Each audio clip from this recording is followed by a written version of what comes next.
कि अगर वो चिकित्सक बॉन्ड अवधि पे सेलेक्ट हो जाता है, घर से अपने 50 लाख की राशि सरकार के नाम पे फिक्स डिपॉजिट करनी पड़ेगी बैंक पे, कि क्या ये शिक्षा के अधिकार का हनन नहीं है? तो हम ये लेटर चला देते हैं और हमारे पास कोई दूसरा तरीका है नहीं। 50,000 का पे होता है, उसको भी हम स्कॉलरशिप से पे करते हैं। मतलब ऐसे भी बच्चे हैं जिनके पास उनके घर में इतना इनकम नहीं है कि वो 50,000 पे कर सके। हम इतना मेहनत क्यों करते हैं? ताकि हम एक गवर्नमेंट जो है संस्था में पढ़े, हमको जो है फीस वगैरह कम लगे और ये जो है पैसों का खेल ना रहे। प्राइवेट और गवर्नमेंट में फिर फर्क क्या रहा? मैं ये जानना चाहता हूँ ना। फिर क्या गरीब बच्चों का अधिकार नहीं है? ये शिक्षा का हनन नहीं है क्या? नहीं, बंधुआ मजदूर ना समझा जाए कि जब एक रात में लॉकडाउन हो जाता है, एक रात में नोटबंदी हो जाती है, तो एक पढ़े लिखे डॉक्टर को बॉन्ड सेवा देने में 6 महीने क्यों लग जाते हैं? हम बताना चाहते हैं कि यह देश क्रांतिकारियों का देश है, आंदोलनकारियों का देश है। अगर हमारी बातों का अगर नहीं मानते हैं तो हम रोड पर उतरेंगे और आंदोलन करेंगे, जो कि बहुत भयानक होगा। नमस्कार, आप देख रहे हैं द लेंस। मैं हूं आपके साथ पूनम ऋतुसेन। बताते चलूं कि छत्तीसगढ़ में 14 मेडिकल कॉलेज में लगभग 1360 MBBS की सीट है और 350 के करीब विशेषज्ञ डॉक्टरों की सीट यहाँ पर छत्तीसगढ़ में है। छत्तीसगढ़ एक आदिवासी बहुल्य क्षेत्र माना जाता रहा है। ये राज्य है, यहाँ पर कई सारी मेडिकल चुनौतियां हैं। यहाँ पर स्वास्थ्य सुविधाएं लगभग चरमराई हुई दिखाई देती हैं। हमारे सामने ऐसी कितनी ही तस्वीरें आती हैं जो हम द लेंस के माध्यम से आप तक पहुँचाते भी रहे हैं।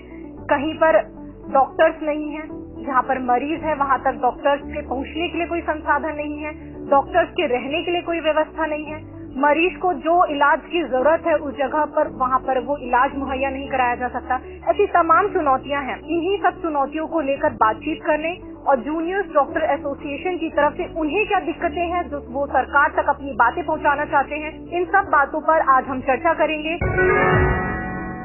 आप मेरे पीछे जो तस्वीरें देख रहे हैं ये जूनियर डॉक्टर एसोसिएशन के वो सदस्य हैं और यहाँ पर अंबेडकर हॉस्पिटल है, छत्तीसगढ़ का सबसे बड़ा सरकारी हॉस्पिटल।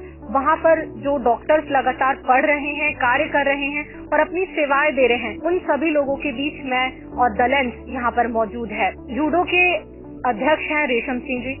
उनसे पहले समझते हैं कि मामला क्या है। इससे पहले भी हम लोग इस मुद्दे पे मीडिया के माध्यम से एक नहीं, ये पिछले 2 साल में कई बार हमारा मुख्यमंत्री जी से, स्वास्थ्य मंत्री जी से, माननीय सचिव महोदय जी से पत्राचार के माध्यम हमारा जो है उनका हुआ है, पत्राचार हुआ है। 5 महीने, 6 महीने, 3 महीने हम जाके कंटिन्यूस सब जो सचिव जी हैं, स्वास्थ्य मंत्री जी उनको अवगत कराते रहते हैं हमारे मुद्दा के बारे में। दरअसल बात ऐसी है कि हमारा जो मांग है वो बॉन्ड से रिलेटेड है। हम सरकार ये गलत निर्देशन दे रही है कि हम बॉन्ड सेवा पे नहीं जाना चाहते। मैं बताना चाहता हूं कि हम चिकित्सक हैं, हमारा काम है सेवा देना। हम बॉन्ड सेवा पे जाना चाहते हैं कि अगर वो चिकित्सक बॉन्ड अवधि पे सेलेक्ट हो जाता है तो उसको घर से अपने माता पिता से या तो 25 लाख रुपए, 50 लाख की राशि सरकार के नाम पे फिक्स डिपॉजिट करनी पड़ेगी बैंक पे, या दूसरी तरीका यह है कि आप 25 या 50 लाख का जमीन गिरवी रखिए। आप जाइए, अपना जमीन गिरवी रखिए, उसका B1 खतरा नकल आप सरकार के नाम पे करिए। आप उस 3 वर्ष की अवधि में जब आप पढ़ने जाएंगे तो उस जमीन को अपना बेच सकते हैं, ना उसमें कुछ काम कर सकते हैं। तो क्या ये मेरा सरकार से क्वेश्चन है कि क्या ये शिक्षा के अधिकार का हनन नहीं है? क्या ये चिकित्सक के अधिकार का हनन नहीं है? वो बच्चा मेरिट में आया हुआ है और वो सारी प्रक्रिया को फॉलो करके ही उस सीट को वो हासिल किया, उसके बावजूद ये जरूरी है सरकार के द्वारा? जी बिल्कुल, ये जरूरी है। अगर एक उदाहरण बताता हूँ कि अगर कोई बच्चा MBBS कर लिया है, अब वो बॉन्ड अवधि पे है अभी के नियम अनुसार, और अगर वो बच्चा मेरिटोरियस और उसका प्रदेश में पहला रैंक आ जाए, इस प्रदेश में, छत्तीसगढ़ प्रदेश में अगर उसका पहला रैंक आ जाए, तो भी वो पढ़ने नहीं आ पाएगा अगर उसके पास 25 लाख या 50 लाख की राशि या 25 लाख जमीन गिरवी रखने के, सरकार के नाम पे गिरवी रखने की है।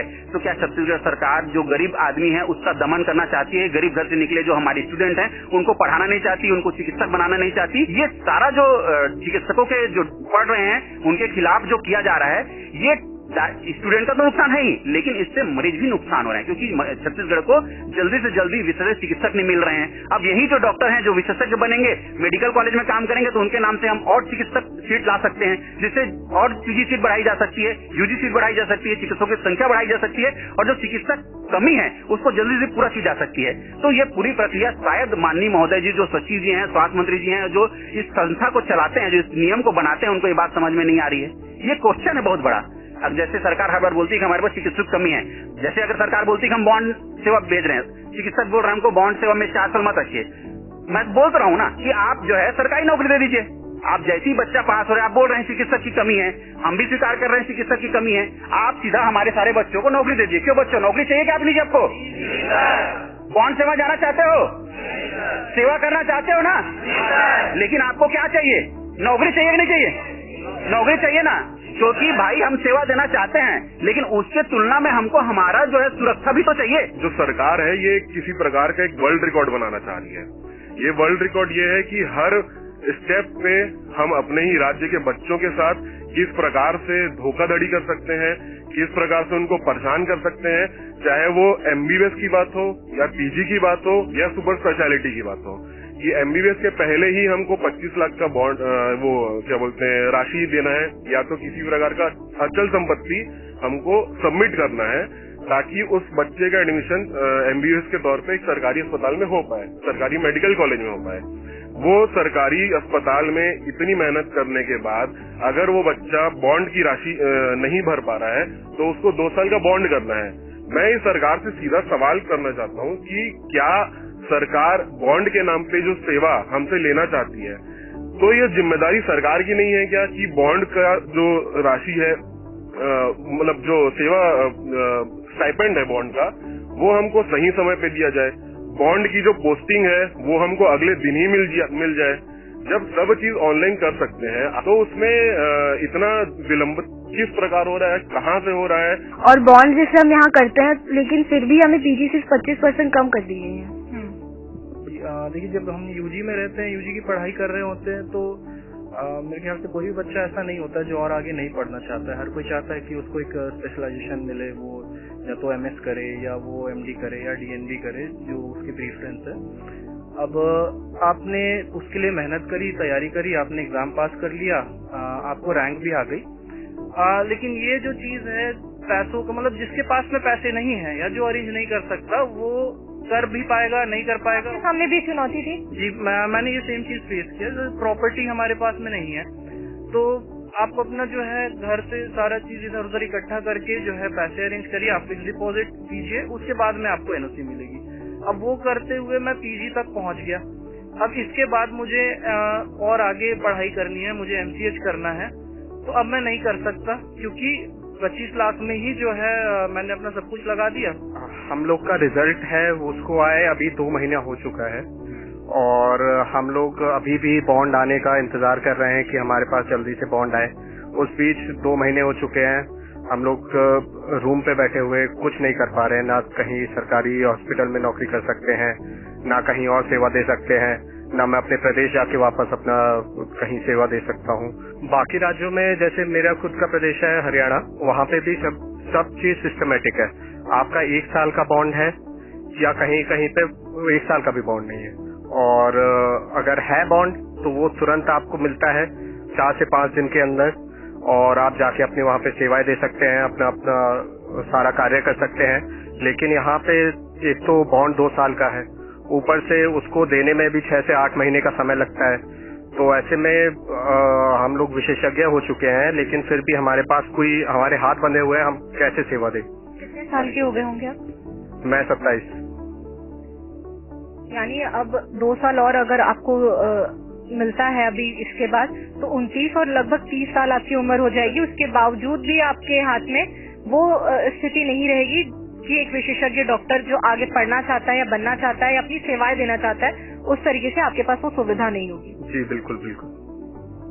ये बहुत गंभीर समस्या है, और जो डॉक्टर्स हैं वो ये बता रहे हैं, ये जो अनियमितताएं हैं उन्हें जल्द से जल्द ठीक किया जाना चाहिए, क्योंकि बॉन्ड करने में इन्हें कोई प्रॉब्लम नहीं है, वो उसके लिए करने के लिए तैयार है। लेकिन जो इनके बीच में विसंगतियां हैं, जैसे कि रिजल्ट आ चुका है, 2 महीने हो चुके हैं, अब तक इनको बॉन्ड के लिए उन्हें ना भेजा जा रहा है, वो जाने के लिए भी तैयार बैठे हैं। अगर वो आगे पढ़ना चाहते हैं तो वो उधर भी नहीं जा सकते। तो एक तरीके से यहाँ पर असमंजस की स्थिति है, सरकारी खर्चों का भी यहाँ पर दुरुपयोग है, और इसके अलावा अगर वो जाने के लिए तैयार हैं तो उन्हें अगर जल्द से जल्द भेज दिया जाए, तो जैसी तस्वीरें हम देखते रहे हैं छत्तीसगढ़ में, जो स्वास्थ्य सुविधाएं जो चरमराई हुई रहती हैं, शायद उसमें जल्द से जल्द सुधार भी देखने को मिले अगर ये विसंगतियां जल्द से जल्द दूर हो जाए। मेरा कहना ये है कि अगर बॉन्ड ला रहे हैं तो उसे एक जो बच्चे हैं, हम 2 साल का बॉन्ड कर रहे हैं प्लस इसके बाद हमको अगर पीजी की सीट अगर तैयार मिल जाती है तो इसके लिए हम रेडी नहीं जा सकते। जैसे कि मैं आपको एक एग्जांपल के तौर पे बताना चाहूंगा कि मान लीजिए अभी भी हमारे बैच में हमारे मतलब मेडिकल कॉलेज में ऐसे भी बच्चे पढ़ते हैं जो अपना हर साल का जो हमारा 50,000 का पे होता है पर ईयर, उसको भी हम स्कॉलरशिप से पे करते हैं। मतलब ऐसे भी बच्चे हैं जिनके पास उनके घर में इतना इनकम नहीं है कि वो 50,000 पे कर सके।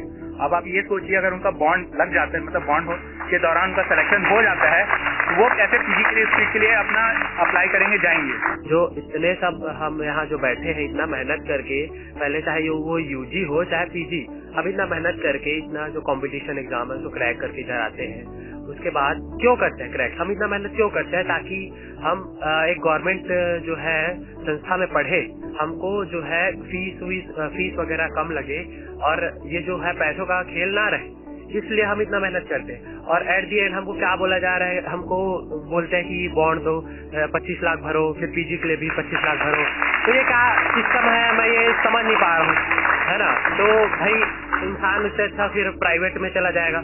प्राइवेट और गवर्नमेंट में फिर फर्क क्या रहा है, ये मैं ये जानना चाहता हूँ ना। फिर क्या मतलब है, मेरा ये कहना है कि फिर तो कोई वो ही नहीं रहा ना, डिफरेंस ही नहीं रहा प्राइवेट और गवर्नमेंट। जैसे पिछले वर्ष क्या हुआ था कि 2019 बैच का फरवरी में कंप्लीट हो गया था इंटर्नशिप, लेकिन उनका बॉन्ड आते आते जुलाई में आया था, तो 5 महीना 6 महीने का गैप हो गया था, जिसकी वजह से हम ऐसा बोला जाता है कि ये MBBS बेरोजगार, क्योंकि इससे क्या होता है कि हमारे मानसिकता पे भी प्रभाव पड़ता है। मानसिक रूप से हम टॉर्चर होते हैं, क्योंकि घर के हम बड़े रहते हैं और हम पे कहीं ना कहीं फाइनेंशियली भी घर वाले हम पे डिपेंड हो जाते हैं। और समाज में ऐसा है कि यदि आप MBBS की हो, आप 6 महीना घर में बैठ गए, तो फिर क्या मतलब, जिस प्रकार सरकार हमारे साथ कर रही है ये बिल्कुल गलत करिए। हम आपके चैनल के माध्यम से सरकार को ये बोलना चाहते हैं कि अभी अगर हमारा भी इंटर्नशिप 24 अप्रैल को खत्म होने वाला है, तो जल्द से जल्द मई में हमारा बॉन्ड निकाल के दे दें। और मैं ये बताना चाहता हूँ कि हमने कई बार पत्र लिखा है, हमने शासन प्रशासन सचिव सबको पत्र लिखा है और हमारी बातें बताई है, लेकिन उन्होंने हमारी बातों को दरकिनार किया है। हम बताना चाहते हैं कि यह देश क्रांतिकारियों का देश है, आंदोलनकारियों का देश है। अगर हमारी बातों का नहीं मानते हैं तो हम रोड पर उतरेंगे और आंदोलन करेंगे, जो कि बहुत भयानक होगा। 25 लाख यूजी के लिए पे करना, बॉन्ड के लिए 50 लाख। हमारे घर की तो आर्थिक कंडीशन ऐसी नहीं है। हमने यहाँ एडमिशन लेने के लिए भी जो पहला 50,000 पे किया है एडमिशन फीस, इतना पे नहीं कर पाएंगे हर साल। स्कॉलरशिप से पे करते हैं। पहले साल की फीस मेरे पापा ने घर वालों से उधार ले करके पे की है और आगे की फीस मैं स्कॉलरशिप से पे करूंगी। तो इस पर सरकार को ध्यान देना चाहिए। क्या गरीब बच्चों का अधिकार नहीं है? यह शिक्षा का हनन नहीं है क्या? पहली बात तो महिलाओं को ज्यादा उम्र तक पढ़ाया नहीं जाता है, छोटी उम्र में शादी कर दी जाती है। 23 साल 25 साल इस उम्र में शादी कर दी जाती है और हमें MBBS कंप्लीट करते करते ही 32 MBBS की पूरा ड्यूरेशन स्पेशलिस्ट बनने तक ही 32 साल 33 साल हो जा रहा है। और मैं घर की बड़ी बेटी हूँ, तो मेरे ऊपर घर की आर्थिक समस्याएं भी रहेंगी। कहीं न कहीं मेरे घर वालों को, परिवार वालों को मुझसे उम्मीद है कि मैं उन्हें एक समय आएगा जब मैं खुद इकोनॉमिकली सपोर्ट कर पाऊंगी अपनी फैमिली को। तो ये भी बड़ी चुनौती है हमारे लिए, तो इस पर ध्यान देना चाहिए सरकार को। हम सेवाएं देंगे लेकिन हमें मौका दिया जाए। अपने एक सीनियर का एग्जांपल देना चाहता हूँ। मेरे बहुत अच्छे सीनियर हैं डॉक्टर, तो उनके वो अभी डॉक्टर साहब ने अभी अपनी MS जनरल सर्जरी हमारे मेडिकल कॉलेज से कंप्लीट की। वो ओरिजिनली ओडिशा से बिलोंग करते हैं। उस समय उनका MBBS में कोई बॉन्ड नहीं था। यहाँ पे आए, उनका PG का 50 लाख रुपए का या तो वो बॉन्ड बनाए या तो जमीन प्रेजेंट करें, और वो he was a very meritorious student ना। उनका ऑल इंडिया रैंक 10 आया in super speciality and he wants to join AIIMS, और वो एम्स में अपना सुपर स्पेशलिटी करना चाहते हैं गैस्ट्रोएंटरोलॉजी। बट वो सिर्फ इसीलिए उनके लिए इतना बड़ा दुविधा है 50 लाख का अमाउंट जोड़ना। 25 लाख तो ले दे के मान लो किसी ने जोड़ लिया, PG कर लिया, अब 50 लाख का अमाउंट कैसे आदमी जोड़े और फिर सुपर स्पेशलिटी? तो क्या सरकार एक्सपेक्ट करती है कि उनका मान लो 2 साल का बॉन्ड बचा है, वो 2 साल अपना बॉन्ड पहले करे, उसके बाद वापस ऑल इंडिया रैंक 10 लाए, जिस एग्जाम में ऑलरेडी वो ला चुके हैं, सिक्योर कर चुके हैं, और अपनी वाली सीट छोड़ दें? क्यों? क्योंकि उनके पास 50 लाख अभी नहीं है। तो सरकार हमसे एक्सपेक्ट क्या कर रही है? बॉन्ड के बाद तो वो वैलिड भी नहीं होता होगा वो रैंक? नहीं, बॉन्ड के बाद वो वैलिड नहीं है ना, उसी साल में वो सीट उठेगी, उसके बाद वो सीट क्यों उठेगी? आपको दोबारा उतनी मेहनत करके दोबारा ऑल इंडिया रैंक 10 लाना पड़ेगा उस सीट को उठाने के लिए। क्या गवर्नमेंट ये कहती है कि आप अभी चले जाइए, पीजी कर लीजिए, उसके बाद बॉन्ड आके कंप्लीट करें? अब तक ऐसा नहीं हुआ है। नहीं, ऐसा नहीं हुआ है। सरकार से हमारी सिर्फ यही वो है कि हम सेवा देने से पीछे नहीं हट रहे। हम सेवा देने में हमको कोई प्रॉब्लम नहीं है, हमारा मूल वही है कि हम सेवा देंगे, हमको कोई परेशानी नहीं है। बट हमें बंधुआ मजदूर ना समझा जाए। हमारी कोई भी रिक्वायरमेंट इम्पॉसिबल नहीं है। एमपी, मध्य प्रदेश में जाइए, आप महाराष्ट्र में जाइए, ये सारी चीजें ऑलरेडी ग्राउंड लेवल पे इम्प्लीमेंटेड है। छत्तीसगढ़ में ये चीजें क्यों नहीं हो पा रही है? कौन है जो हमें ये चीजें रेगुलेट कर रहे हैं? बेसिक सा चीजें नहीं बना पा रहे हैं। हम जब बॉन्ड में जा रहे हैं तब हमारा पेमेंट 3-3 महीने बाद पेमेंट आ रहा है। एक तो बॉन्ड का एलोकेशन होने में ही 6-6 महीना 7-7 महीना लग जा रहा है, उसके बाद उसके 3 महीने तक। यानी कि एक MBBS किए हुए बच्चे से आप एक्सपेक्ट करते हो कि वो 1 साल तक बेरोजगार रहे, अपने माता पिता पे आश्रित रहे और घर से पैसे की उम्मीद करे। जब एक रात में लॉकडाउन हो जाता है, एक रात में नोटबंदी हो जाती है, तो एक पढ़े लिखे डॉक्टर को बॉन्ड सेवा देने में 6 महीने क्यों लग जाते हैं? ये बहुत बड़ा सवाल है। हमारे छत्तीसगढ़ में 2 पहलू है। एक तरफ वहाँ जहाँ पे लोगों को स्वास्थ्य की सुविधाएं नहीं मिल पा रही है, और एक तरफ वो जहाँ पे पढ़े लिखे डॉक्टर बेरोजगार बैठे हैं। तो ये सरकार की नहीं, हमारी ही सबसे बड़ी हार है। सरकार हमको ना ही कुछ इंफ्रास्ट्रक्चर प्रोवाइड करती है, ना ही महिलाओं के लिए कुछ ऐसी सुविधा है कि हम सुरक्षित रह सके। हम ही को सब कुछ देखना है, और रात को इतनी सारी हेक्टिक ड्यूटीज हो सकती हैं। तो हम या तो आप हमको सरकारी प्रॉपर नौकरी दे दीजिए, जिसमें आप हमको सिक्योरिटी दीजिए, एक अच्छा इंफ्रास्ट्रक्चर दीजिए जो हॉस्पिटल के पास हो और महिलाओं को आने जाने में दिक्कत ना हो, और उनकी सिक्योरिटी सुरक्षित हम रह सके, इतना स्टेबल रह सके। तो अभी हमने काफी सारे सवाल सुन लिए और काफी सारी चुनौतियां भी उन्हीं की जुबानी सुन ली जिन्होंने अभी अब तक फेस करते आए हैं। अब मैं इस वीडियो को आप तक इन्हीं सवालों के साथ छोड़कर जा रही हूँ कि छत्तीसगढ़ में बेहतर स्वास्थ्य सुविधाओं के लिए सरकार को क्या करना चाहिए। सरकारें आती हैं, बदलती हैं, लेकिन व्यवस्था वैसी की वैसी बनती जा रही है। डॉक्टर्स की जो डिमांड है वो कितनी जायज है, कितनी सही है, आप हमें कमेंट सेक्शन में जरूर बताएं, और वो सभी बातें बताइए जो छत्तीसगढ़ की स्वास्थ्य सुविधाओं को बेहतर बनाने के लिए प्रयास किया जा सकता है। कैमरा पर्सन कलीम परवेज के साथ द लेंस के लिए पूनम ऋतु सेन। इस वीडियो को शेयर करें, लाइक करें और हमारे YouTube चैनल को सब्सक्राइब कर हमारी पत्रकारिता की ताकत जरूर बनिएगा।